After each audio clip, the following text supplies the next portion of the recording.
بسم الله والحمد لله والصلاة والسلام على رسول الله وعلى آله وصحبه ومن والاه رب اشرح لي صدري ويسر لي أمري واحلل عقدة من لساني يفقهوا قولي. Mes chers frères et sœurs, assalamu alaikum wa rahmatullahi wa barakatuh. Tout d'abord, je remercie Allah tabarak wa ta'ala de m'avoir permis d'être parmi vous aujourd'hui. Qu'Allah tabarak wa ta'ala accepte notre contribution, qu'Allah tabarak wa ta'ala bénisse cette assemblée, qu'Allah subhanahu wa ta'ala vous récompense les responsables d'avoir organisé cet événement qui, comme on le voit, est un immense succès. Pourquoi? Vous êtes très nombreux et ça montre à quel point vous avez soif d'entendre parler d'Allah et de son messager sallallahu alayhi wa sallam. Enfin, j'implore Allah tabarak wa ta'ala de vous bénir, de vous récompenser, de faire que cette assise soit dans votre compte de hasanat et qu'Allah tabarak wa ta'ala nous facilite de faire d'autres événements similaires. Qu'Allah subhanahu wa ta'ala récompense notre frère Alain pour l'organisation, lui et son équipe. Vraiment, jazakumullah khair jami'an. Connaissons-nous nos modèles? Voilà le thème qu'on va aborder aujourd'hui avec l'aide d'Allah tabarak wa ta'ala. Et puis je vais essayer d'aller rapidement droit au but parce qu'on a beaucoup de choses à dire sur ce sujet. Mes chers frères et sœurs, chaque communauté a ses modèles. Chaque communauté a ses modèles.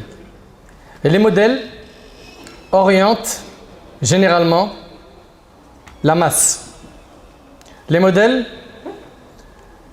ils sont souvent très influents et ils façonnent les idéologies des jeunes et des moins jeunes.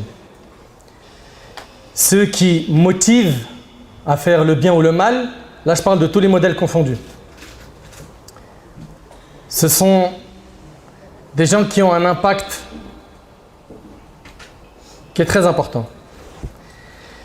Et nous, en tant que musulmans, on a des modèles qui sont les prophètes, alayhim salam, qui sont les compagnons du prophète, sallallahu alayhi wa sallam, wa radiyallahu ta'ala anhum, les tabi'in, les successeurs, la génération qui est venue après les compagnons, atba' tabi'in, ulama al-umma, les savants de la communauté musulmane, les pieux. Ces gens-là sont nos modèles, nous, les musulmans.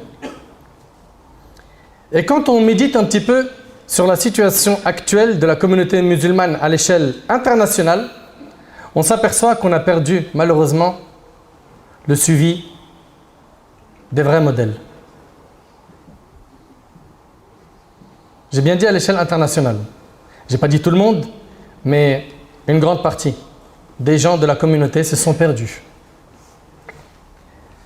Ce qui leur manque aujourd'hui, c'est de revenir à quoi? À l'histoire des musulmans. Et en fait, subhanallah, à force d'ignorer notre histoire, la biographie du prophète, alayhi salatu wassalam, la biographie de nos pieux prédécesseurs, on en arrive à un stade où on importe des faux modèles et on les intègre dans la communauté musulmane.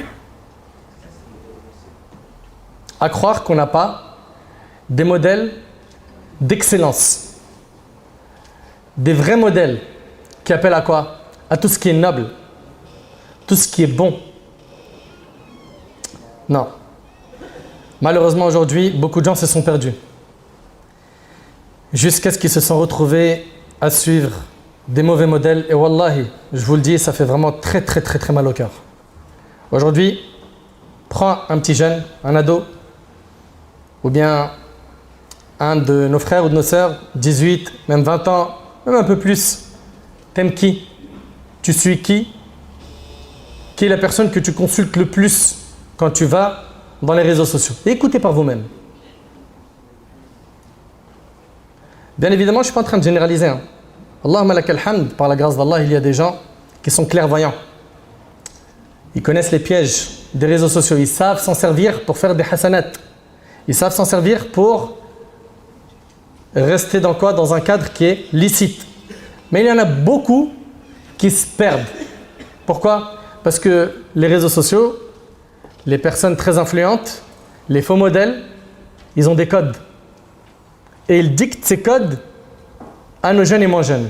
Et nous, en tant que musulmans, on a besoin de suivre les modèles qu'Allah tabarak wa ta'ala nous a envoyés. À leur tête, je vous le dis, je le répète, les prophètes alayhim salam. Allah azza wa jalla nous dit Ulaika alladhina hada Allah fa bihudahu muqtadih. Voilà ceux qu'Allah a guidés. Suis donc leur direction. suis le modèle des prophètes. Allah il les a guidés. Suis leur direction.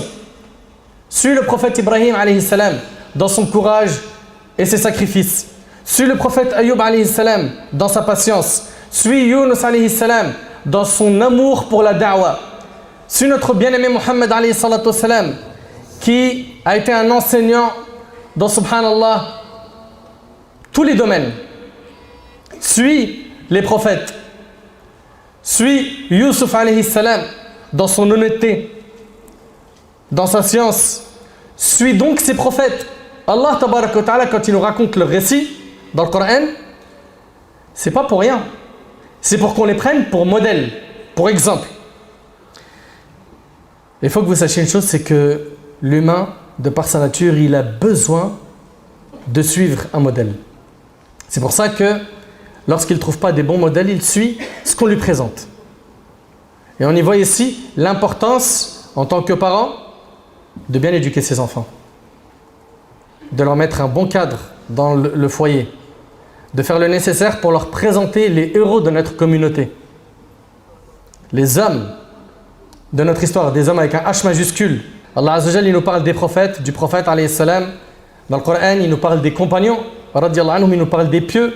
Allah Ta'ala, il dit Rijal, Rijalun la tulhihim tijaratun wa la bay'un an dhikrillah wa iqamis salat wa ita'iz zakat yakhafuna yawman tataqallabu fihi al-qulub wal absar.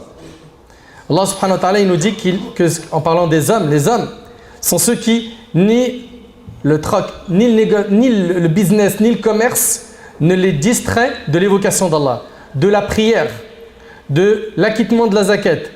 Et ils craignent un jour où les cœurs seront bouleversés ainsi que les regards. Voilà. Le vrai croyant, le vrai homme, c'est quoi? C'est cette personne-là qui, le business, l'argent, ne l'a pas fait perdre ses objectifs, ou plutôt son objectif majeur qui est quoi? D'avoir le Jannah. Allahumma ja'alna min ahli al-Jannah ya Rabbi. Et ce sont des gens qui n'oublient pas Allah, même si quoi? Même si la dunya s'ouvre à eux. Ils se retrouvent du jour au lendemain, Allah m'a barik avoir beaucoup d'argent. Et comme ça a déjà été dit par mes frères, mes chers conférenciers, être riche, c'est pas interdit en islam. C'est pas interdit. Mais reste focus sur Al-Jannah. Et ça, c'est la grande difficulté. Et c'est là où on voit malheureusement beaucoup de gens qui glissent. Au début, tient fond à son dîn, la porte de l'argent s'ouvre, illa man rahim Allah, sauf ceux à qui Allah il fait miséricorde. Puis, beaucoup d'entre eux ont glissé et se sont retrouvés à quoi? À abandonner le dîn pour ad-dunya. Wal'iyadhu billah. Mes chers frères et sœurs, Allah tabaraka wa ta'ala, en nous parlant des récits de nos ancêtres, dans le Coran, il nous dit لقد كان في قصصهم عبرة لأولي الألباب ما كان حديثا يفترى. Dans leur récit, il y a certes une leçon pour qui? Pour les doués d'intelligence. Toi qui es intelligent, sache que dans les récits des pieux, des prophètes, des pieux prédécesseurs, il y a énormément de leçons pour nous. Dans leur récit, il y a certes une leçon, nous dit Allah, pour les gens doués d'intelligence. Ce n'est pas là un récit fabriqué. Et Allah tabaraka wa ta'ala, il nous demande de quoi? De multiplier les rappels. Ce que vous entendez aujourd'hui, ce n'est pas la première fois que vous l'entendez, n'est-ce pas? Et comme le disait un cheikh, il disait la beauté de cette religion, elle est dans sa répétition. Et Allah ta'ala, il dit wa dhakkir fa inna dhikra tanfa'ul mu'minin. Et rappelle, car le rappel profite aux croyants. Toute personne sait que lorsqu'on parle de modèle, il y a deux types de modèles. Celui qui va être utile, le bon modèle, et il y a le mauvais modèle qui est nocif. Allah tabaraka wa ta'ala, il nous parle du prophète alayhi salatu wa salam en nous disant laqad kana lakum fi rasulillah uswatun hasana. Al-aya. En effet, vous avez dans le messager d'Allah un excellent modèle à suivre. Un excellent. Je ne sais pas si vous réalisez ce qu'Allah subhanahu wa ta'ala, notre maître, le créateur Azza wa Jal, ce qu'il nous dit. Vous avez, nous dit Allah, dans le messager d'Allah, un excellent modèle à suivre. Est-ce qu'il a dit un bon modèle à suivre? Non, un excellent. Où en sommes-nous par rapport au suivi du modèle du prophète alayhi salatu wa salam dans nos 24 heures, dans notre semaine?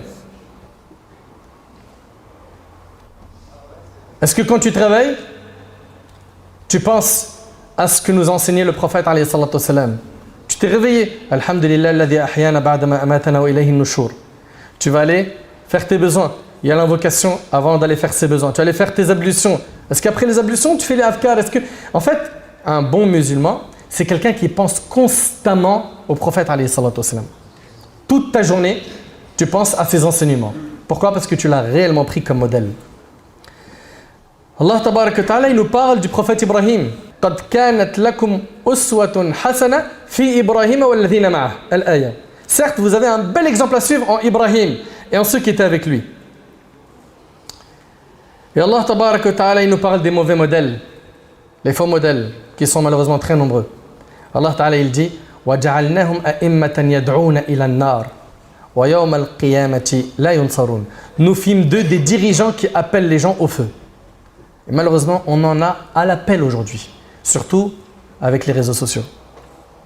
Les gens, en fait, subhanallah, moi je parle surtout des nôtres, nos frères, nos sœurs, musulmans et musulmanes, qui utilisent les réseaux sociaux pour propager le fasad, la corruption, ce qui est illicite. Mais est-ce que vous mesurez la portée de votre parole? C'est-à-dire que, subhanallah, si vous ne vous repentez pas, même après votre mort, les gros mots que vous avez dit en vidéo, sur le net, que vous avez mis sur YouTube, etc., les insultes, les moqueries, tout ce qui est haram que vous avez laissé, ça circulera après votre mort. Et dans votre tombe, le compteur de péché ne s'arrête pas. Est-ce que ces gens-là, ils réalisent? Et si les gens adoptent ces mauvais comportements que vous avez laissés, ils répètent les mêmes gros mots que vous avez initiés, parce qu'aujourd'hui, on les voit, hein, initiés dans les gros mots, dans les moqueries, etc. T'imagines toutes les personnes qui vont répéter la même chose que toi, tu as leur péché, et ça continue après ta mort si tu ne t'es pas repenti. Rapidement, voyons les bons modèles. Notre bien-aimé Muhammad sallallahu alayhi wa sallam. Subhanallah, avant l'islam, vous savez tous qu'il était appelé l'honnête, le digne de confiance, n'est-ce pas? Puis après, il reçoit la révélation, il va voir Khadija, elle l'emmène chez Waraq ibn Nawfal qui lui dit: toute personne qui est venue avec ce message a été combattue. Tu vas être chassé de ton peuple. Et ça, c'est ce qu'il entend dès le début. Et il en est étonné. Puis le temps avance, mais comme il est couvert par son oncle Abu Talib, Quraysh commence à quoi? À sévir autour des compagnons. Et commence à faire souffrir les compagnons. Et vous connaissez de nombreuses histoires que je ne vais pas répéter. Et si vous ne les connaissez pas, s'il vous plaît, étudiez la religion. Allah barik fikoum, vous n'avez plus aucune excuse aujourd'hui. Les instituts, il y en a en présentiel et en ligne à l'appel, par des gens qui ont étudié, qui ont un cursus, qui ont un vrai bagage, qui ont étudié chez des gens de science. Vous n'avez plus d'excuses. Tout comme tu as réussi à trouver un créneau pour jouer au foot, et toi ma soeur pour tes petites sorties, etc., il faut impérativement que tu mettes dans ton planning un moment où tu apprends à connaître ton Seigneur Azza wa Jal. Le prophète, alayhi salatu wassalam, il reçoit des gens de Médine qui viennent en l'an 11, puis il commence à préparer un terrain pour s'installer à Médine. L'année d'après, c'est une petite poignée d'une dizaine de personnes. L'année d'après, il voit qu'ils sont plus nombreux à venir de Médine à la Mecque. Puis il envoie avec eux Mus'ab ibn Umayr qui appelle les gens à l'islam, c'est un compagnon. Et Médine commence à se préparer, pourquoi? Pour accueillir le prophète alayhi salatu wassalam. Notre bien-aimé alayhi salatu wassalam va vivre beaucoup d'épreuves. Il va quitter la Mecque, sa ville natale, qu'il aime énormément. Il va arriver à Médine, beaucoup d'épreuves. Son émigration n'a pas été simple, qu'il a faite avec Abu Bakr et d'autres personnes. Il arrive là-bas, la bataille de Badr s'enclenche, puis après la revanche Uhud, puis la bataille des coalisés, et ça s'enchaîne. C'est dur. Ok? Et le prophète, alayhi salatu wassalam, quand on regarde, subhanallah, au moment du pèlerinage d'adieu, il a plus de 100 000 personnes qui vont faire le hajj avec lui. C'est le fruit de son travail. Et quand on regarde aujourd'hui, Allahu Akbar, les gens qui ont suivi le prophète, alayhi salatu wassalam, aujourd'hui à nos jours, on est environ quoi? Environ 2 milliards dans le compte de ses bonnes actions. Le prophète, alayhi salatu wassalam, il a sacrifié de son temps. Pourquoi? Pour que les gens disent La ilaha illallah. Et subhanallah, c'était très difficile avec Quraysh, tant qu'Abu Talib était vivant, de toucher le prophète, alayhi salatu wassalam. Abu Talib, c'était pas un musulman, c'était l'oncle du prophète, mais il le couvrait. Et Abu Talib, qui voit les Qurayshites lui dire dis à ton neveu, voilà, qu'il lève le pied, hein, façon de parler. Puis le prophète, alayhi salatu wassalam, a cru alors que la confiance de son oncle en lui avait faibli, qu'il n'avait ni soutien ni aide et que son oncle allait l'abandonner. Il a dit alors ô oncle, écoutez bien s'il vous plaît. Et ça c'est un modèle pour nous. Il a dit ô oncle, je jure par Allah que s'il mettait le soleil dans la main droite et la lune dans la main gauche afin que j'abandonne ma religion, je ne l'abandonnerai point. Jusqu'à ce qu'Allah la dévoile, jusqu'à ce que le dîn se propage ou que je périsse dans ma mission ou que je meure sur ce chemin. Ça, c'est notre modèle, alayhi salatu wassalam. C'était un homme qui avait une mission. Sa mission, c'était quoi? D'ouvrir les yeux des gens pour qu'ils connaissent leur Créateur, subhanahu wa ta'ala. Qu'ils se connectent à leur Seigneur. Qu'ils branchent le câble de la spiritualité. Les larmes montèrent aux yeux du prophète, alayhi salatu wassalam, et il se mit à pleurer. Voilà le souci du prophète. Mais subhanallah, son slogan dans sa vie, c'était « Ummati », ma communauté. Et ça sera son slogan jusqu'au jour du jugement. Comme dans le hadith de Shafa'a, lorsqu'il se prosternera sous le trône d'Allah tabaraka wa ta'ala, et qu'Allah tabaraka wa ta'ala lui dira, il louera Allah, il l'invoquera par des formules qui lui seront inspirées. Puis Allah tabaraka wa ta'ala lui dira, Ya Muhammad, irfa ra'sak wa sal tu'ta wa shfa'a tu shafa'a. Oh Muhammad, lève ta tête et demande ce que tu veux. Et tu as le droit à l'intercession. La première chose qu'il va dire, c'est quoi? Ummati, ummati, ma communauté, ma communauté. Et même quand les gens passeront sur le pont du Sirat, il sera sur les côtés du pont en train de dire quoi? Allahumma sallim salam, Allah accorde le salut. Notre prophète s'en était donc soucieux. Pourquoi? Pour qu'on ait accès au Firdaus. Et il a éduqué ses compagnons à être des hommes qui avaient le même ham, le même souci que le prophète alayhi salatu wassalam. C'était quoi? Que les gens branchent le câble de la spiritualité, se connectent à leur Seigneur. L'imam Ahmad rahimahullah a rapporté dans son musnad avec une chaîne de transmission valide que Omar ibn Khattab radiyallahu anhu, vous connaissez Omar, il a dit, si on mettait la foi de toute la communauté dans un côté d'une balance et celle d'Abu Bakr sur l'autre côté de la balance, la foi d'Abu Bakr pèsera plus lourd. Vous entendez? La foi de ce compagnon, si on la mettait sur le plateau d'une balance et toute la communauté sur l'autre plateau de la balance, la foi d'Abu Bakr serait plus lourde. Qui dit ça? Omar. Et l'imam Ahmad a rapporté dans son musnad avec une chaîne de transmission valide, et Ahmad Shakir a authentifié la chaîne de transmission que Ali radiallahu anhu. Qui a dit ça? Ali, ouvrez bien vos oreilles, radiallahu anhu a dit, le meilleur de cette communauté après son prophète sont Abu Bakr et Omar. C'est Ali radiallahu anhu qui a dit ça. L'imam al-Zahabi a dit, et ceci a été rapporté plusieurs fois de la part de Ali radiallahu anhu. Lors de la bataille de Tabouk, quand le prophète alayhi salatu wassalam appela les musulmans à contribuer généreusement au financement de l'armée, Omar radiallahu anhu, il a donné la moitié de sa fortune. Fi sabilillah, la moitié de ta fortune. T'imagines? Imagine que tu es quelqu'un qui a énormément épargné. On appelle au don et tu donnes la moitié de ta fortune. Le prophète alayhi salatu wassalam lui a dit, qu'as-tu laissé à ta famille? Il a dit, la moitié de ma fortune. Abu Bakr radiallahu anhu, par la suite, il a donné l'intégralité de sa fortune au prophète sallallahu alayhi wa sallam. Lorsque le prophète sallallahu alayhi wa sallam lui a dit, qu'est-ce que tu as laissé à ta famille? Abu Bakr lui a dit, je leur ai laissé Allah et son messager. Une éducation islamique. Et je vous pose une question. Est-ce que c'est obligatoire de laisser de l'argent, un bien immobilier à nos enfants? C'est pas obligatoire. Après, dans le hadith de Saad, le prophète sallallahu alayhi wa sallam, il a dit à Saad que tu laisses tes enfants à l'abri du besoin, c'est mieux que tu les laisses dans le besoin. D'accord? Donc, leur laisser quelque chose, c'est pas interdit. Mais wallahi l'azim, le plus important, c'est de leur laisser quoi? Une vraie aqida, le din. Une croyance en Allah tabaraka wa ta'ala ferme. Un vrai tawakkul ala Allah. Une vraie confiance en Allah. Qu'ils sachent que le rizq, la subsistance, t'inquiète pas, ça vient d'Allah. Et dans le hadith rapporté par l'imam Ahmad, le prophète il a dit, si vous vous en remettiez à Allah comme il le faut véritablement, il vous accorderait votre subsistance comme il l'accorde aux oiseaux. Ils partent le matin le ventre vide et rentrent le soir le ventre plein. Donc si tu laisses une éducation solide à tes enfants, t'inquiète pas pour sa subsistance. Il ne mourra pas de faim. Il remplira le frigo, comme disent les jeunes. T'inquiète. Ok? Et ça, subhanallah, on voit ici qu'Abu Bakr radiallahu anhu, il a tout donné. Ok? Fi sabilillah. Omar radiallahu anhu, il a dit, par Allah, dorénavant, je ne te devancerai jamais, ya Abu Bakr. Et on y voit ici quoi? Que nos ancêtres, radiallahu ta'ala anhum, quand il s'agissait du paradis, c'était les premiers. Dès qu'ils entendaient qu'il y avait quoi? Le paradis en jeu, direct. Et aujourd'hui, quand on dit à quelqu'un, ya akhi, salat, la prière, attention, tu es en train de gagner ton argent de manière illicite. Mais comme, malheureusement, cette catégorie de personnes n'a pas comme principal objectif le paradis, il ne capte pas ce que tu dis, il n'a pas le même réseau que toi. Tu es en 5G, il est en 3G. Il ne comprend pas. Tu es en train de lui dire, mais tu es en train d'échanger le Jannah par du faux. Mais lui, il ne comprend pas. Pour ça, bien évidemment, ces gens-là, il faut se rapprocher d'eux, les aider à améliorer leur fréquentation, parce que ça, c'est un facteur trop important. Okay, les amener petit à petit aux conférences, leur faire écouter des rappels, leur parler avec douceur, être patient, etc. etc. Donc ici, on voit quoi? Que notre noble compagnon Abu Bakr radiyallahu anhu, c'était quelqu'un qui a sacrifié. Ça, c'est un héros, ça, c'est un modèle. C'était quelqu'un de très sensible. Au point où, dans le hadith d'Ibn Omar, quand le prophète fut au plus fort de son agonie, on lui demanda qui présiderait la prière à sa place.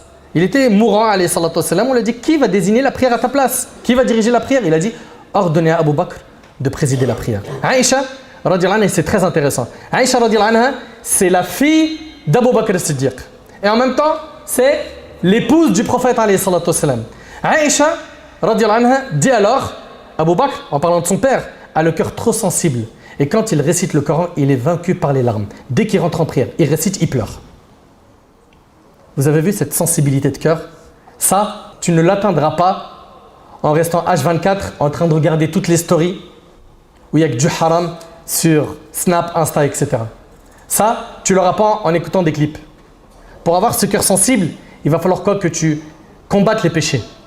Que tu fasses dua, que tu fasses beaucoup d'efforts dans l'ibad, dans l'adoration, pour qu'Allah tabaraka wa ta'ala te facilite de, subhanallah, comme le Fudayl ibn Iyad, c'était un brigand de chemin, et il en arrivait à un stade où il pleurait énormément lorsqu'on parlait d'Allah. La sensibilité du cœur, elle vient de quoi? De tathhir al-qalb, la purification du cœur, de l'ibada, etc. Et le prophète, quand il entend Aïcha dire cela sur Abu Bakr as-Siddiq, il dit ordonnez-lui de présider à la prière. Dans une autre version, elle lui a dit s'il prend ta place dans la prière, ses larmes l'empêcheront de se faire entendre par les gens, rapporté par Bukhari et Muslim. Et c'est Abu Bakr radiyallahu anhu qui a été le premier à faire quelque chose d'immense. C'est quoi? La compilation du Coran. Avec la disparition massive des huffaz, de ceux qui ont appris le Coran, Abu Bakr décida d'agir à la demande de Omar. Il convoqua à cet effet le célèbre compagnon Zayd ibn Thabit, qui était parmi les scribes du prophète et le chargea de faire ce colossal mais noble travail. Laissons Zayd nous raconter lui-même cette invitation du calife, telle que le rapporte l'imam al-Bukhari. Quand je me suis présenté devant le calife, j'y ai trouvé Omar ibn Khattab. Abu Bakr me dit, beaucoup de huffaz ont été tués le jour de l'Yamama. Il y a eu une bataille où il y a plein de musulmans, des compagnons qui connaissaient le Coran par cœur, qui ont été tués. Et je crains que cela se produise dans d'autres lieux où les musulmans combattent. Les huffaz, ceux qui connaissent le Coran par cœur, qui sont nombreux parmi ces combattants, en disparaissant, emporteraient avec eux une partie du Coran qu'ils mémorisent. C'est pour cela que j'ai perçu la nécessité d'assembler le Saint-Coran et de le réécrire afin qu'il soit conservé. Alors j'ai une conférence, une vidéo sur le net qui s'appelle la compilation du Coran. Si vous voulez les détails de la compilation du Coran, allez-y, regardez. Et on y voit ici qu'Abu Bakr radiyallahu anhu, il a chargé Zayd de cette mission. Et Zayd, il a dit quoi? Il a dit, par Allah, la tâche qu'il m'avait chargé d'accomplir était plus difficile pour moi que s'il m'avait demandé de déplacer les montagnes. Vous réalisez un peu la mission? Est-ce que vous réalisez? C'est quelque chose d'immense. Bien évidemment, les gens qui le connaissaient par cœur à cette époque-là étaient très nombreux. Et Zayd, il a demandé à chaque fois des écrits sur les écrits, des témoins. Donc il a fait un travail, je vous invite à revenir à la vidéo pour ceux qui sont curieux, la vidéo que j'ai faite sur le sujet qui s'appelle la compilation du Coran. Omar ibn Khattab radiyallahu anhu, le prophète sallallahu alayhi wa sallam a dit, méditez s'il vous plaît, il a dit s'il devrait y avoir un prophète après moi, ça aurait été Omar. T'imagines un peu? Est-ce qu'on connaît Omar ibn Khattab radiyallahu anhu? C'est un modèle, c'est un héros. Omar radiyallahu anhu, c'était quelqu'un qui était courageux, qui était fort. Dans la hijra d'ailleurs, il n'y a qu'à voir dans l'émigration quand il a quitté Mecca pour la Médine, la plupart des compagnons, qu'est-ce qu'ils ont fait? Ils ont fait ça en secret. Lui, il l'a fait au grand jour. Je pars. Que celui qui veut que ses enfants soient orphelins ou sa femme veuve. Il est parti au grand jour. Omar, très courageux, radiyallahu anhu. Jusqu'au point où le prophète dans Sahih al-Bukhari, il a dit que quand il prenait un chemin, le diable en prenait un autre. C'était quelqu'un qui se remettait en question. Et on a besoin de se remettre en question et de suivre le modèle. Omar radiyallahu anhu, il va voir Hudhayfa ibn al-Yaman et lui dit, est-ce que le prophète a cité mon nom parmi les hypocrites? Pourquoi il a dit ça? Parce que Hudhayfa radiyallahu anhu, c'était un compagnon qui avait la liste des noms des hypocrites. Et Omar il lui dit, est-ce que moi j'en fais partie? Est-ce que nous on se remet en question? Ou est-ce que pour nous tout va bien, on est au top? Et c'est lui qui disait, jugez-vous avant d'être jugé. Omar radiyallahu anhu. Un jour il arrivait en retard à la prière du vendredi. Lorsqu'il est monté sur le minbar pour faire le discours, il s'est excusé auprès des gens et il leur a dit: on était en train de recoudre mon qamis, mon vêtement, et j'en avais pas d'autre à part celui-là. Pendant son califat, on l'a vu, subhanallah, pendant qu'il lapidait les stèles au Hajj, avec 14 retouches sur son vêtement. Ce sont des gens qui n'ont pas accordé d'importance à la vie d'ici-bas. Alors, est-ce que je suis en train de vous demander de porter des vêtements qui sont déchirés, usés? C'est pas ça. L'idée, ici, c'est quoi? C'est qu'ils n'ont pas accordé d'importance à ce bas monde. Alors qu'aujourd'hui, il y a des gens qui vivent que pour ça, pour l'euro. Quand il était calife, son ventre faisait du bruit tellement il avait faim. Et radiallahu anhu, il disait à son ventre: fais du bruit ou n'en fais pas, tu ne mangeras pas à ta faim avant les enfants des musulmans. Ça, c'est nos modèles. Uthman radiallahu ta'ala anhu, ce noble compagnon, il est à Médine, il apprend qu'Héraclius, le roi des Byzantins, prépare une armée gigantesque pour aller envahir les musulmans à Médine. Le prophète sallam souhaitait vaincre Héraclius et son armée chez eux avant même qu'ils arrivent à Médine. Et à cette époque, il faisait très très chaud, une chaleur insupportable. Le prophète sallam se mit alors à inciter les compagnons à faire des dons afin de préparer l'armée. Et subhanallah, le prophète sallam incita les compagnons à préparer Jayshul Usra. Jayshul Usra, c'est l'armée de la détresse, de la dureté, de la difficulté. Uthman radiallahu anhu, il s'avance et il va résoudre la crise. Qu'est-ce qu'il va dire? Il va dire: j'apporte 1000 dinars d'or. Alors, pour ceux qui ont étudié un petit peu de fiqh, le nisab, la quantité minimale imposable en dinars d'or, c'est combien? En dinars d'or. J'entends pas. Non. À partir de combien de dinars tu as le nisab? Personne. Je vois pas mal de mes élèves là, j'ai pas envie de les interroger, ils vont me dire pourquoi en public. Alors? Non.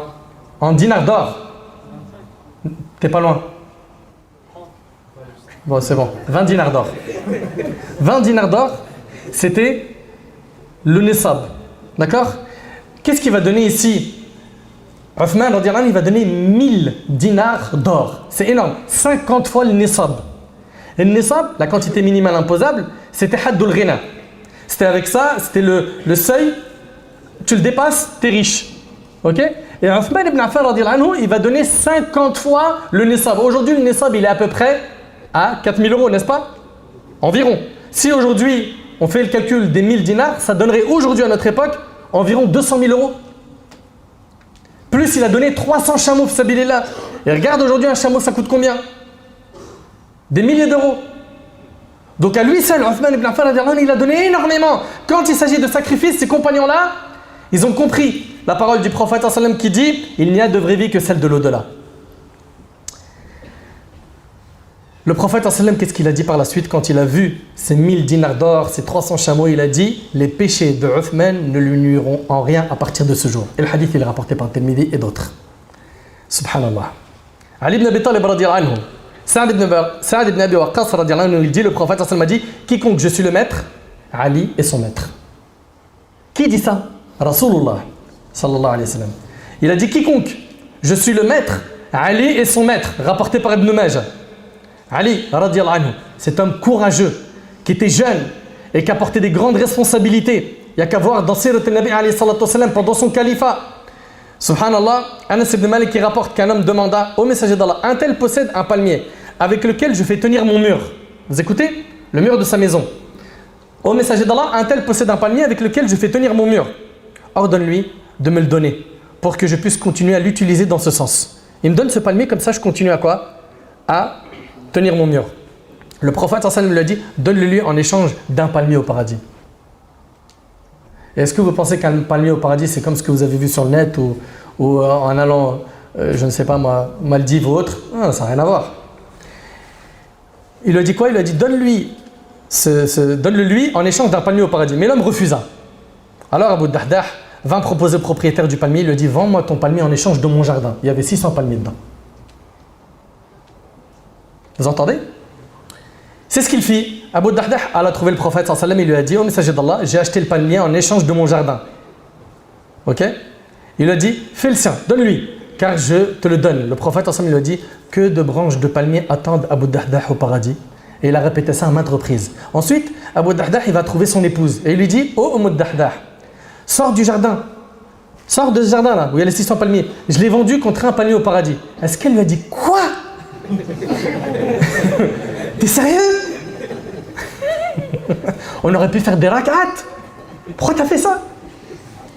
Elle répondit, regardez cette femme pieuse, quelle vente profitable, ou une parole semblable, et c'est rapporté par l'imam Ahmad. Écoutez avec moi, ça c'est nos ancêtres. Écoutez avec moi cette histoire qui est impressionnante. Elle est rapportée par Ibn Majah, c'est Abdullah ibn Amr ibn al-As. Il faisait partie des grands adorateurs. Le prophète, il a su que ce compagnon, il a entendu que ce compagnon-là, il avait lu tout le Coran en entier en une seule nuit. Le prophète, il est parti le voir, il lui a dit, j'ai entendu dire que tu avais lu le Coran entier en une seule nuit. Et j'ai peur qu'au fil du temps, tu commences à t'enlacer. Abdullah ibn Amr, qu'est-ce qu'il lui a dit? Il lui a dit, ô messager d'Allah, laisse-moi profiter de ma force et de ma jeunesse. Les jeunes, vous entendez? Ça, c'est un modèle. Laisse-moi profiter de ma force et de ma jeunesse. Aujourd'hui, quand on entend ces deux phrases, quand quelqu'un dit, laisse-moi profiter de ma force et de ma jeunesse, tu penses à la lecture du Coran? J'ai même pas envie de dire à quoi on pense, c'est triste, c'est vrai ou pas? Regardez comment il profitait. Et beaucoup de gens pensent qu'être dans le dîn, ça colle pas avec quoi? Avec s'amuser, manger un petit morceau avec les amis, sortir, se divertir. Non, non, non, non. Tu peux concilier les deux. Mais simplement, il te faut un bon fahm du dîn, une bonne compréhension de la religion. Pourquoi? Parce que souvent, quand quelqu'un rentre dans le dîn, dans ses premiers pas, il a un rapport très rigide avec la pratique religieuse, avec les gens qui l'entourent. Il est dur, insupportable. Il voit le haram partout. Il voit la bid'a partout. Et quand il étudie, il dit waouh, je me rappelle il y a 10 ans, ça, je faisais du boucan quand je voyais ça. Maintenant, j'ai appris à me calmer. Il y a divergence, c'est une divergence fondée. L'imam Ahmad, il l'autorise, ou un autre parmi les grands savants. Donc, il lui a dit laisse-moi profiter de ma force et de ma jeunesse. Le prophète lui proposait de le finir en un mois. Le compagnon a répété la même phrase, ô messager d'Allah, laisse-moi profiter de ma force et de ma jeunesse. Le prophète lui a dit, finis-le alors en 10 jours. Il lui a répété la même phrase. Il lui a dit alors, finis-le en 7 jours. Mais Abdullah ibn Amr ibn al-As lui a dit, ô messager d'Allah, laisse-moi profiter de ma force et de ma jeunesse. Mais le prophète refusa qu'il le lise en moins d'une semaine. Vous entendez? Ça, c'est nos modèles. Aïcha radiyallahu anha, un modèle pour les femmes.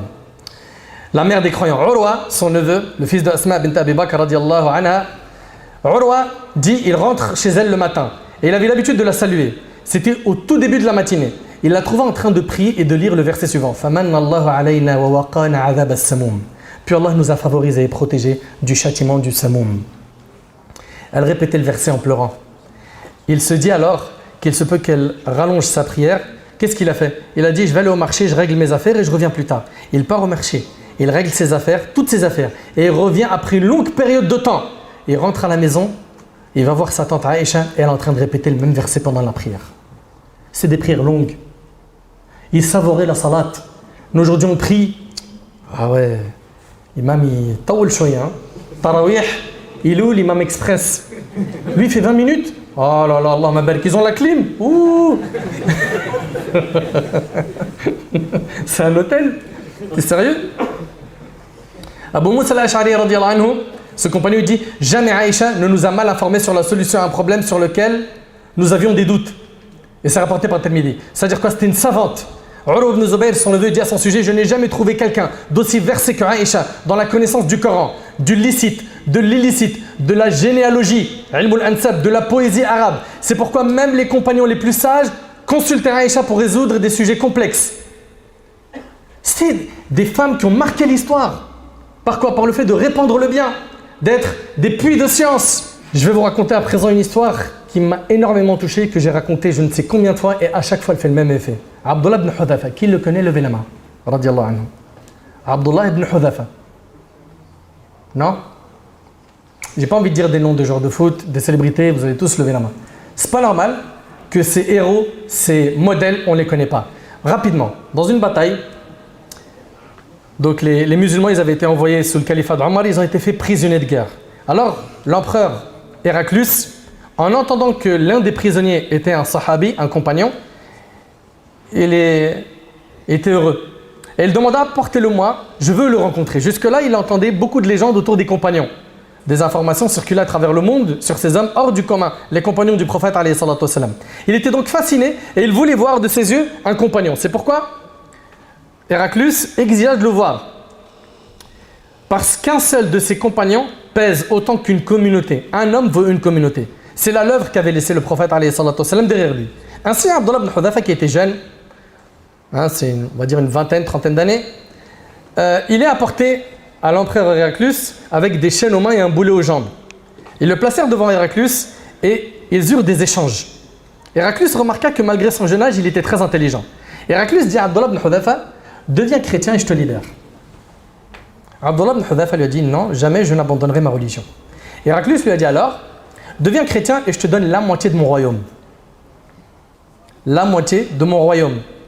C'est un roi. Abdullah ibn Hudhafa répondit, non. Chers frères, pensez à cela. La moitié d'un royaume. Subhanallah. Le sahabi se voit offrir la moitié d'un royaume et il refuse. Héraclius lui a dit, deviens chrétien et je te donne ma fille en mariage. Et médite, s'il prend la fille d'Héraclius en mariage, le jour où Héraclius y meurt, là c'est plus la moitié du royaume. C'est tout le royaume. Abdullah ibn Hudhafa lui a dit, non, tu peux me donner ton royaume, celui de tes parents, celui des Arabes et des non-Arabes, je n'abandonnerai jamais ma religion. Subhanallah. C'est une grande épreuve, mais les compagnons étaient fiers d'être des musulmans. Et ils savaient que c'était ce qu'ils avaient de plus cher. Leur capital, c'était leur foi, leur dîne. Vous savez, lorsqu'une personne comme Héraclius, dans ce cas de figure, entendre quelqu'un comme Abdullah ibn Hudhafa dire non, j'en veux pas, il se sent insulté. Ça le blesse. Il se dit, moi je vivrai toute ma vie pour ça, lui il n'en veut pas. C'est hyper blessant pour lui. Je t'offre ma fille, je suis un empereur et personne ne m'a jamais dit non de toute ma vie et j'ai jamais offert ma fille à quelqu'un et toi tu dis non. Les gens attachés à la dunya ont tant lutté pour acquérir les choses de ce bas monde que ça les rend fous de voir quelqu'un qui ne prête pas d'importance à cela. Subhanallah. Alors, qu'est-ce qui s'est passé? Héraclius dit alors, jetez-le en prison. Et vous lui donnez rien à manger ni à boire. Ils le laissèrent comme ça un certain nombre de jours, au point où Abdullah ibn Hudhafa pensait qu'il allait mourir. Vous entendez? Ils l'ont laissé comme ça plusieurs jours jusqu'à ce qu'Abdullah ibn Hudhafa pensait qu'il allait mourir. Puis le roi demanda qu'on lui fasse entrer de l'alcool et du porc. Et vous le savez qu'en islam, dans les 4 forces majeures, les nécessités, ad-darurat tubih al-mahdhurat. C'est une règle. C'est quoi? C'est que faman ittarra ghayra baghin wala 'ad fala ithma alayh. Allah tabaraka wa ta'ala il nous dit que celui qui est contraint, sans le vouloir et sans avoir l'intention de recommencer, il n'a pas de péché. Sous la contrainte, ici, pour ne pas mourir de faim, tu peux consommer de ce qui est interdit. D'accord? Et on sait que dans notre religion, on n'a pas le droit de consommer cela. Abdullah ibn Hudhafa, en voyant cela, il a dit, je sais qu'en cas de nécessité, j'ai le droit de manger et de boire ce que j'ai devant moi. Mais wallahi, je ne toucherai à rien afin qu'il ne se moque pas des musulmans et de l'islam. Imagine-toi, Khil Karim, il a dit, je ne toucherai à rien. Lorsqu'on informait Héraclius des dires d'Abdullah ibn Hudhafa, il a dit, donne-lui à manger autre chose. Ok? Puis après, il demanda qu'on lui fasse entrer une belle femme. Lorsqu'elle entra dans sa cellule, elle se déshabilla et se mit à le tenter afin qu'il commette avec elle l'interdit de la fornication. Mais Abdullah ibn Hudhafa était plus solide qu'une montagne. Il ne lui a même pas accordé d'attention, aucune importance. Après un moment, la femme se lassa de lui et sortit de la cellule et dit à Héraclius, je ne sais pas si c'est un humain ou une pierre, et je ne sais pas si lui-même sait si je suis une femme ou un homme. Il ne m'a même pas regardé. Héraclius se mit en colère et demanda à ce qu'on apporte un énorme récipient courbé qui a la forme d'une vache et qui est utilisé pour brûler les gens vivants. Ils le remplirent d'huile et l'ont chauffé à l'aide d'un feu. L'huile se mettait à bouillir, imaginez de l'huile bouillante avec de la fumée s'en dégageant car ils ont longuement chauffé le récipient. L'huile devient bouillante.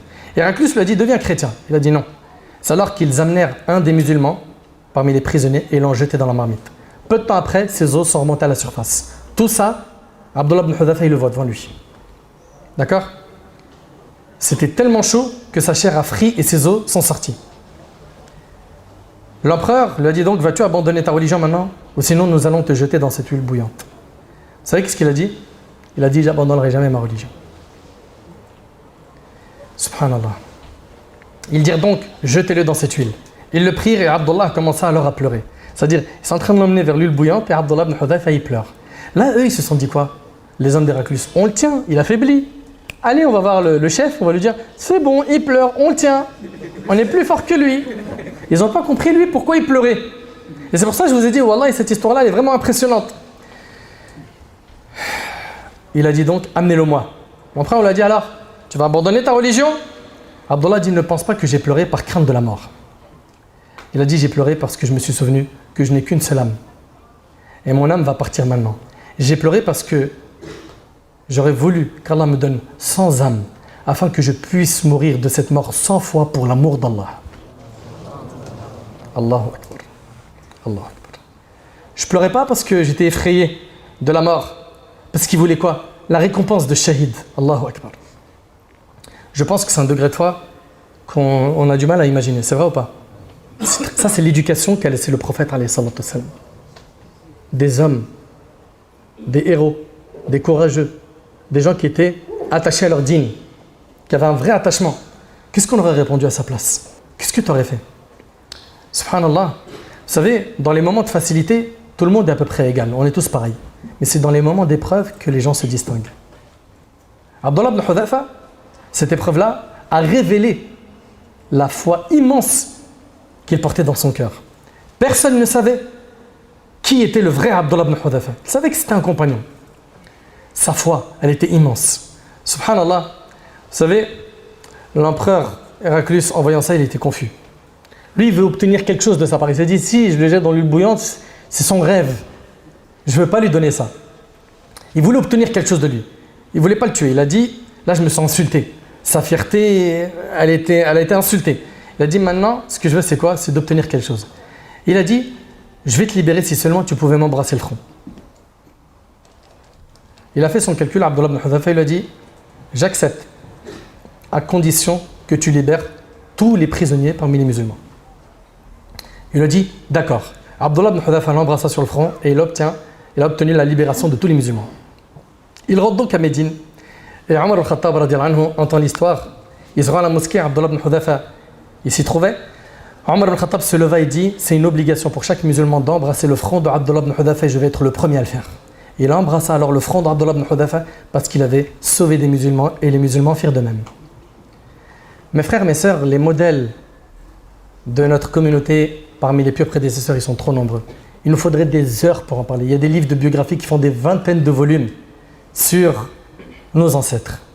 Mais aujourd'hui, hélas, notre jeunesse, vous savez, je vais vous dire des choses là qui vont vraiment vous choquer. Notre jeunesse aujourd'hui, elle veut vivre comme des gens qui eux-mêmes aimeraient vivre comme vous.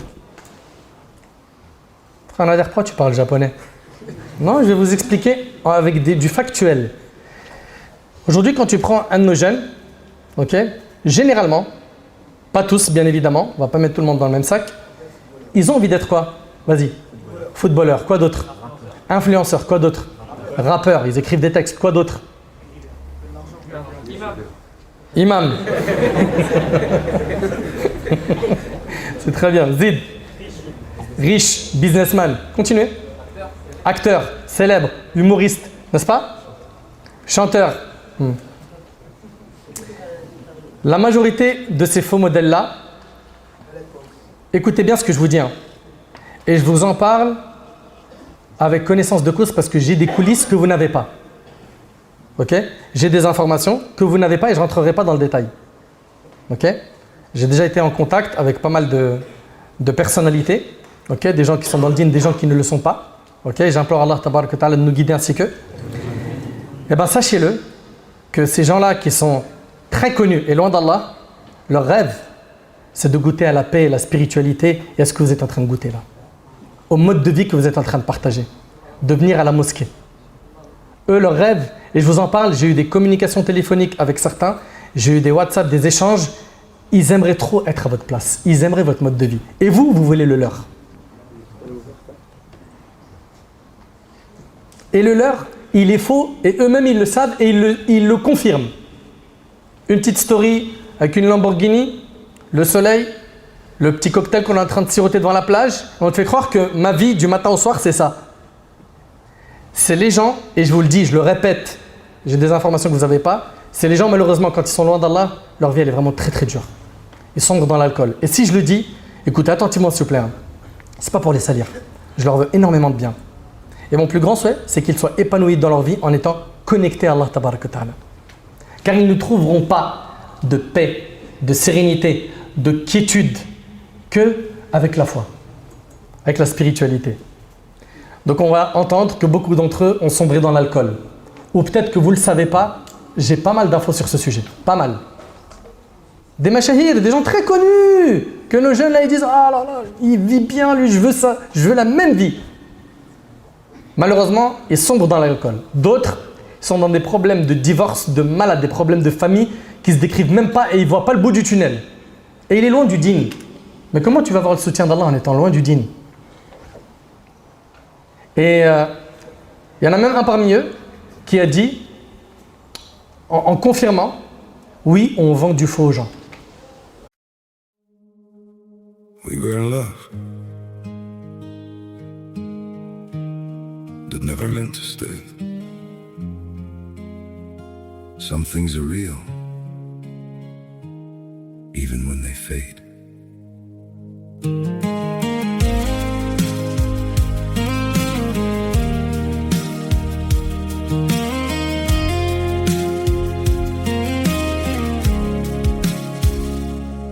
I used to think if we kept holding on, we could bend the truth somehow.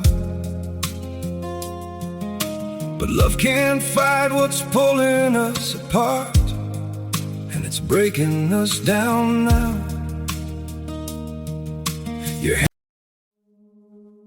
We were in love, that never meant to stay.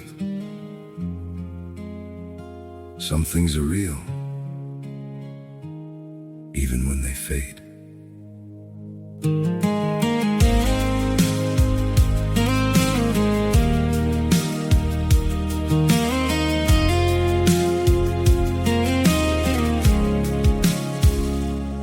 I used to think if we kept holding on, we could bend the truth somehow. But love can't fight what's pulling us apart, and it's breaking us down now.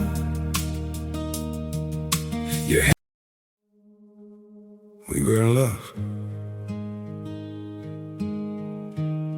that never meant to stay. Some things are real, even when they fade.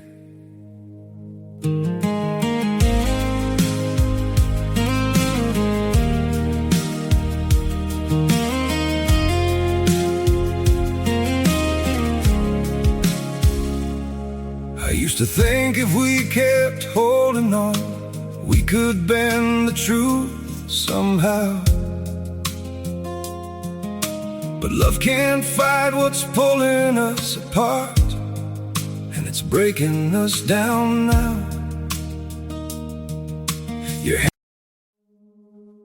We were in love,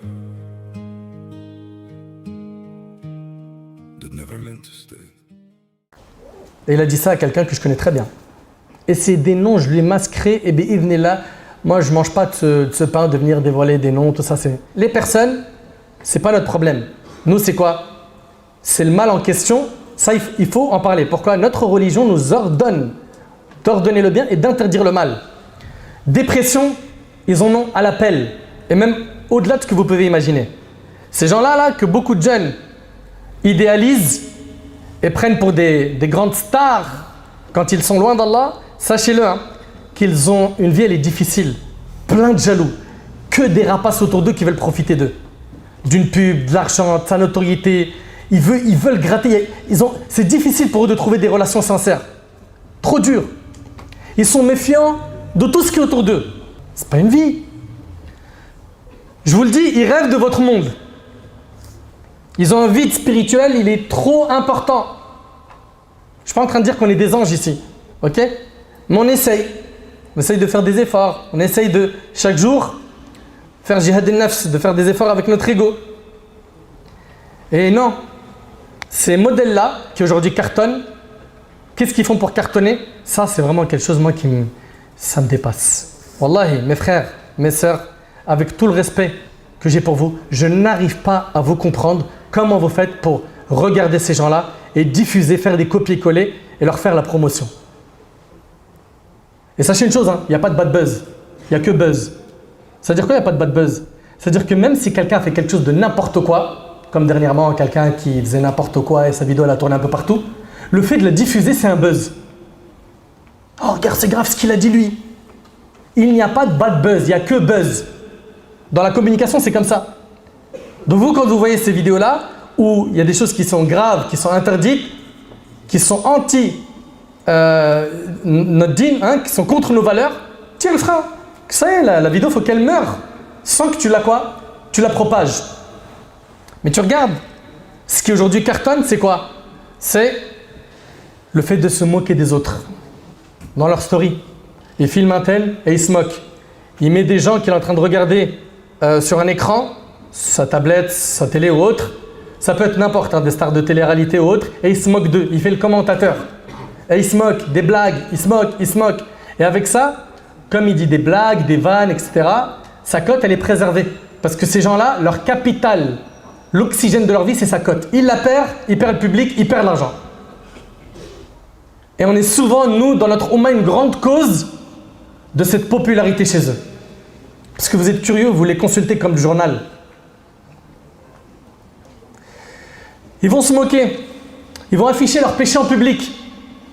Jeu de hasard, pronostic. Ouais, rejoignez cette application, vous allez faire de l'argent. Et des fois, c'est nos petits frères, c'est nos petites sœurs. C'est des gens qui, alhamdoulilah, ils ont un bon fond. Mais ils sont dans ça. Les pronostics, les jeux de hasard. C'est haram, c'est des grands péchés, ça, en islam. T'es conscient que tu fais la promotion de ça? Ouais, ce soir, l'OM joue contre telle équipe. Votez contre eux. Et moi, je pense que, et on parie que. Et vas-y pour l'application, pour faire des paris sportifs, etc. Et combien parmi eux ont percé sur le long terme? Venez, on parle concret. Moi, je connais des gens, ils ont perdu des centaines de milliers d'euros dans ce monde-là. Les gains sont minimes.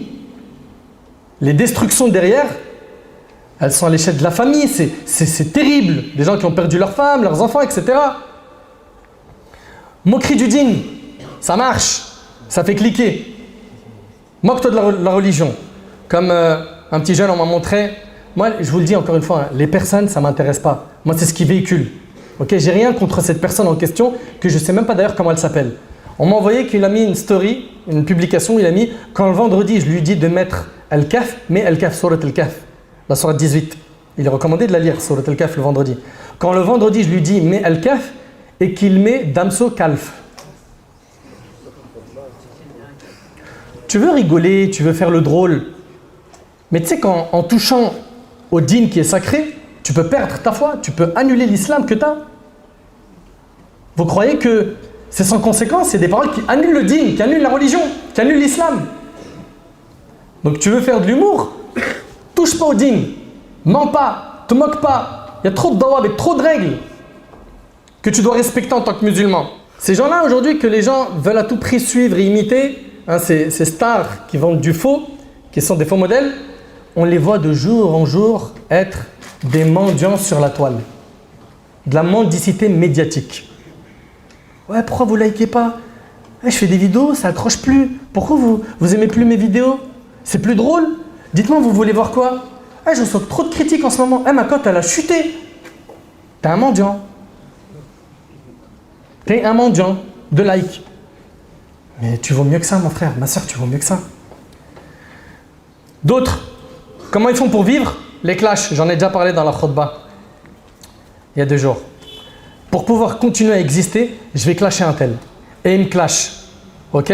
Des fois c'est organisé, des fois ça ne l'est pas. Ou des fois je vais demander un octogone avec un tel. Pourquoi? Pour que les gens continuent à parler de moi. Franchement, c'est quoi cette vie? Non mais sérieusement. Et il y en a plein, subhanallah, qui aujourd'hui jouent de l'outil que je vais citer maintenant. C'est quoi? C'est salir l'honneur des gens, dévoiler leurs défauts. Il va creuser dans sa vie à fond et il va dévoiler ça sur le net. Pourquoi? Parce que les gens, ils aiment le croustillant. Ok? Et après ça, qu'est-ce qui se passe? Tout le monde like, sa cote, elle est toujours là. Lui, il continue ses contrats de pub, etc., etc. Il continue à se faire de l'argent sur quoi? Sur de la médiocrité. Et toi, t'es l'outil qui lui permet de grimper, d'exister. Dévoiler les défauts. Mais vous avez oublié que le prophète il a dit que celui qui cache les défauts de son frère, Allah il lui cache les siens sur terre et dans l'autre monde. Et l'inverse, celui qui dévoile les défauts de son frère, Allah il dévoile les siens. Tôt ou tard, toi qui t'amuses à chercher les défauts dans la vie des gens, tôt ou tard ça va te tomber dessus. Tôt ou tard aussi, tes péchés vont être dévoilés. Une parmi les choses aussi qu'on voit et qui marche et qui ramène du like et qui cartonne, c'est l'exhibition de certains de nos frères, de certaines de nos sœurs. J'ai bien dit certains, certaines. Ou bien d'autres encore qui vont filmer leur femme dans leur story en exposant leur forme dans leur story parce qu'elle est mignonne, elle est belle, etc. Ok, elle a un beau physique. Et en faisant ça, les gens ils sont toujours à la recherche d'une story avec sa femme. Je vous pose une question.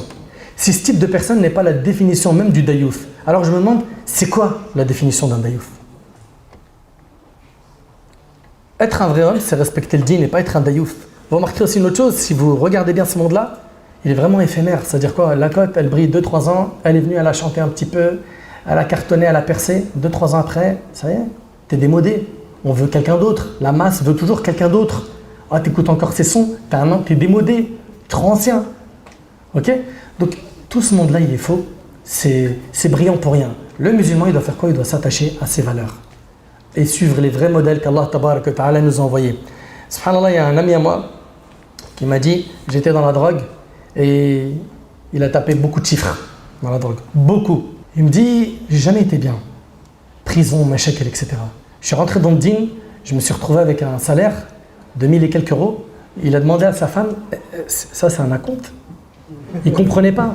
Il a toujours eu des grands chiffres en salaire. Il a dit, est-ce que ça c'est un acompte? On va me verser le salaire après? Mais il me dit, Wallah el-Adim. Il me dit, Nader, tu sais, je touche moins qu'avant. Mais comment je me sens bien à l'intérieur. Et ça c'est un message que j'ai adressé à mes frères et à mes sœurs, où j'ai critiqué les mécanismes qui sont tordus dans lesquels ils sont. Lâchez le monde du haram. Et gardez en tête que le prophète il a dit, celui qui délaisse une chose pour Allah, Allah il lui remplace par une chose meilleure. T'inquiète pas, tu ne vas pas mourir de faim. Celui qui s'occupe de ta subsistance, à toi et ta femme et ta famille, c'est pas toi, c'est Allah. Aie confiance en lui. Et il y a des choix de vie à faire. Et c'est vrai que c'est difficile. Mais les sacrifices payent, ici-bas et dans l'au-delà. Ahibati fillah, le prophète il a dit, ne suivez pas aveuglement. Regardez ce qu'il dit, ne suivez pas aveuglement en disant, si les gens agissent bien, nous agirons bien, et si les gens agissent mal, nous agirons mal. Le prophète dit, sois pas de cela, mais plutôt apprêtez-vous à agir en bien s'ils agissent en bien, et dans le cas où ils agissent mal, ne soyez pas injustes, rapporté par Tirmidhi. Et Allah tabaraka wa ta'ala, il a dit, et si tu obéis à la majorité de ceux qui sont sur la terre, ils t'égareront du sentier d'Allah.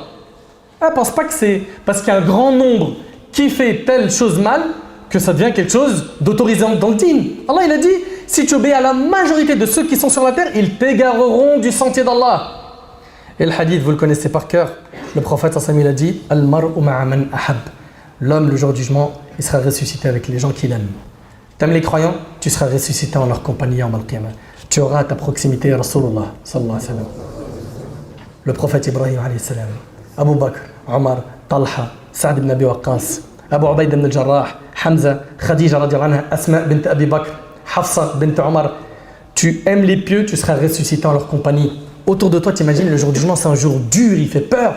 Autour de toi, tu as les compagnons, tu as les prophètes. C'est pas rassurant, c'est pas une bonne chose. Si tu aimes les menteurs, tu seras avec eux. T'aimes les rappeurs, j'implore Allah subhanahu wa ta'ala de les aider à se repentir, surtout qu'aujourd'hui, subhanallah, ils sont devenus des modèles pour beaucoup de gens dans le fasad. Ils ont rendu normal les insultes, les gros mots, les moqueries, la vulgarité, etc. etc. T'aimes les stars qui sont dans le haram, tu seras ressuscité avec ce que tu aimes. Pour terminer, Hibati Fillah, le prophète il a dit, ce moment dans le hadith d'Abu Kabsha, il appartient à 4 catégories de personnes. Il y a 4 catégories de personnes sur terre. Rapidement, le prophète il dit, les biens de ce monde appartiennent à l'un de ces 4 individus. Quelqu'un à qui Allah a octroyé une fortune, il a de l'argent et il a la science, il a le dîn. Il craint Allah dans la façon de dépenser son argent, il en donne à ses proches et il sait qu'Allah a une part dans cette fortune. Lui, il a la meilleure position. C'est quelqu'un, il a quoi? La religion et l'argent. Il dépense dans les nobles causes. Lui, c'est le numéro 1, c'est le top. Deuxième type de personne, c'est quelqu'un qui a quoi? Rapidement. Il n'a pas d'argent, mais il a la religion. Il aimerait être comme le numéro 1. Il dit, si seulement j'étais comme le numéro 1, qu'est-ce qu'il dit le prophète alayhi salatu wa sallam? Il dit, il est alors jugé sur son intention. Lui et le précédent sont égaux dans la récompense. Ils sont égaux. Troisième catégorie de personnes. quelqu'un, il a beaucoup d'argent, il n'a pas de dîme. On vous fait un dessin de comment ces gens-là vivent. Du haram, n'est-ce pas? Lui, le prophète il dit, celui-là occupe la position la plus mauvaise. Quatrième catégorie de personnes, et malheureusement on en a dans notre communauté, c'est quelqu'un, il n'a pas de dîne, il n'a pas d'argent, il dit si seulement je pouvais être comme le numéro 3. Allahu Akbar. Il est alors jugé sur son intention et sa récompense est la même que celui du précédent. T'imagines? C'est-à-dire, t'as pas d'argent, t'es pas dans le dîne et t'as les mêmes péchés que le numéro 3. Parce que tu rêves de cette vie pleine de haram, cette vie qui est loin d'Allah, cette vie qui amène la colère d'Allah. Mais pourquoi? Cette vie elle est éphémère, tu vas la quitter un jour. Prépare l'autre vie. Ahibati fillah, maintenant les solutions pratiques. La première chose, faites le bien et ne le méprisez pas. C'est-à-dire quoi? Ne dis pas, non mais ça c'est un peu. Fais un peu qui dure, c'est mieux que beaucoup qui s'interrompent. Deuxièmement, quand tu fais des bonnes actions, que ton challenge dans ta vie, c'est de continuer à en faire. Troisièmement, c'est le fait d'avancer lentement et sûrement avec quelqu'un qui a étudié. Pourquoi? Il y en a trop, ils se pressent au début et à la fin, ils lâchent tout. Ok? Avance doucement. Également, remplis ton temps libre et repens-toi rapidement. Repens-toi rapidement. Demande à Allah tabaraka wa ta'ala de te pardonner et dans ta vie des bonnes actions que tu fais en secret que seul Allah connaît pour préserver ta sincérité. Et je termine avec la parole d'Ibn Taymiyyah rahimallah. Il a dit Al-'ammatu taqul qimatu kulli imri'in ma yuhsinu. Il dit que la masse des gens disent, écoutez bien s'il vous plaît, que la valeur d'une personne elle est dans ce qu'il maîtrise, dans ce qu'il sait bien faire. On va dire lui par exemple, c'est un bon docteur, lui c'est un bon joueur de foot. Okay? La masse dit que la valeur d'une personne elle est dans ce qu'il maîtrise, dans ce qu'il sait bien faire. Et il dit wal khassatu taqul, et les clairvoyants, l'élite, ceux qui ont bien compris le dîn, disent qimatu kulli imri'in ma yatlub. La valeur de chaque personne elle est dans ce qu'il recherche. Ta valeur à toi, elle est en fonction de ce que tu recherches. Tu recherches quoi? Al-Jannah, c'est dans ça que tu as de la valeur. Rida Allah, c'est dans ça que tu as de la valeur. Écoutez bien et je répète, il a dit Ibn Taymiyyah, la masse dit la valeur d'une personne, elle est dans ce qu'il maîtrise, dans ce qu'il sait bien faire. Et les gens clairvoyants qui ont bien compris la religion disent la valeur d'une personne, elle est dans ce qu'il recherche. Rechercher la satisfaction d'Allah, rechercher à suivre nos modèles, on en a plein, bifadlillahi tabarak wa ta'ala. J'implore Allah subhanahu wa ta'ala de nous guider, de nous pardonner. J'implore Allah tabarak wa ta'ala de nous accorder la piété, la sincérité, la véracité dans nos paroles et nos actions. J'implore Allah tabarak wa ta'ala de nous accorder la clairvoyance, une bonne compréhension de notre religion. Et j'implore Allah tabarak wa ta'ala de nous pardonner nos manquements et de faire de nous des gens meilleurs et de nous accorder une bonne fin. صلى الله سبحانه وتعالى أن ينفعني بما قلت وينفعكم بما سمعتم هذا ما أعلم الله عز وجل أعلى وأعلم سبحانك اللهم وبحمدك أشهد أن لا إله إلا أنت أستغفرك وأتوب إليك وآخر دعوانا الحمد لله رب العالمين.